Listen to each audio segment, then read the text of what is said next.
You wake up. It is 3 a.m. Your eyes are open. You can see your room, the ceiling, the curtains, the light coming under the door, but you cannot move. Not your arms, not your legs, not even your fingers. You try to scream. Nothing comes out. And then you notice it in the corner of the room. Something is there. You cannot see it clearly, but you can feel it. It is moving toward you, and you cannot run. You cannot move.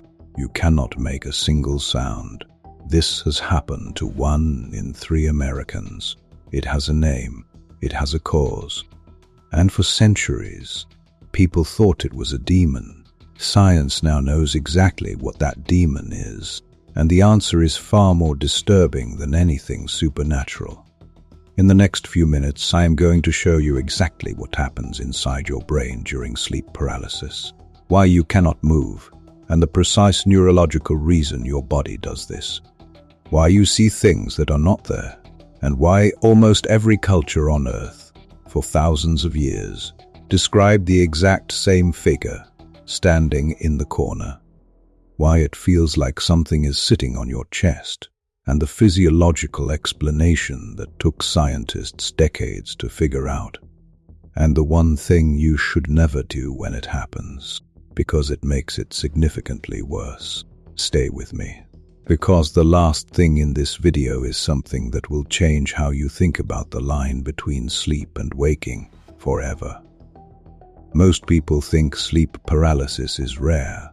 It is not. The Journal of Sleep Research found that roughly 8% of the general population experiences it regularly. Among college students and people with disrupted sleep schedules, that number jumps to 28%. 1 in 3 Americans will experience it at least once in their lifetime. So what is actually happening? Your brain cycles through sleep stages all night. The deepest, most vivid dreaming happens during REM sleep. Rapid eye movement sleep. During REM, your brain does something extraordinary for your protection. It paralyzes your body completely, on purpose.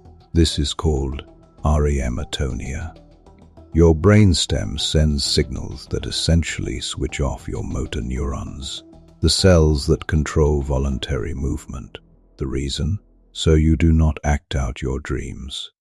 Without REM Atonia, every nightmare you have ever had, you would have lived out physically in your bedroom at 3 a.m. REM Atonia is not a malfunction, it is a safety system. But sometimes, that safety system does not switch off correctly. You wake up, consciousness returns, but the paralysis, still running, your mind is awake, your body is still locked in sleep. That gap, that terrifying in-between state, is sleep paralysis. Now here is where it gets deeply unsettling. Sleep paralysis almost never comes alone. In studies, between 75 and 80% of sleep paralysis episodes include hallucinations, not vague shapes, not blurry impressions, fully detailed, terrifyingly real. Researchers have categorized them into 3 types. Type 1, the intruder, the overwhelming sense that someone or something is in the room with you. You feel it before you see it, a presence, watching, moving closer. Type 2, the incubus, named after a medieval demon, because that is what people thought it was for hundreds of years. An intense pressure on your chest, something sitting on you, crushing weight, difficulty breathing, and often a figure on top of you that you cannot push away. Type 3, the vestibular, the sensation that you are floating, flying, falling, or being dragged out of your own body. Now here is the part that should make the back of your neck feel cold. Researchers collected sleep paralysis accounts from cultures across the world: medieval Europe, ancient Japan, West Africa, indigenous North America, the Middle East, China. They described the exact same figure, different names, different mythologies, different centuries, the same presence, the same weight on the chest, the same inability to scream. Before science understood REM Atonia, the only explanation every culture independently arrived at was the same one. Something supernatural was entering the room. So what is the brain actually doing during these hallucinations? During REM sleep, your brain's threat detection system, the amygdala, is highly active. More active in many cases than when you are fully awake. When you enter sleep paralysis, you are conscious, but your brain is still partially in REM. The amygdala is firing. It is telling your body, threat detected, but your body cannot respond, cannot run, cannot fight, cannot even scream. That feeling of a presence, neuroscientists now believe it comes from the brain's body schema system misfiring. When your brain loses clear signals from your paralyzed body, it tries to make sense of the gap. It generates the sensation of another body, nearby, watching, in the same space. You are not hallucinating a demon. Your brain is hallucinating itself. And the crushing chest pressure during REM sleep, your breathing becomes irregular. Your oxygen levels drop slightly. Lying on your back, the most common position for sleep paralysis, makes this worse. Your paralyzed chest struggles to rise. Your panicking brain interprets that struggle as external force. Something pressing down. The demon on your chest is your own terrified nervous system, unable to understand why it cannot move. If you experience sleep paralysis, or when you do, there is one thing almost everyone instinctively does, and it is the worst possible response. They panic, they fight it. They try to force their body to move. They scream internally. They stare at the figure in the corner. Every single one of those responses extends the episode, intensifies it, makes the hallucinations more vivid and the paralysis last longer. Here is what the research actually says to do. Do not fight your body. Focus on one small muscle, your finger, your toe. One tiny movement. Your brain can sometimes restart motor function through a single small signal. Control your breathing. Slow, deliberate breaths calm the amygdala. Reduced panic equals faster exit from the episode. Do not look at the figure. Your brain is generating it from your own fear response.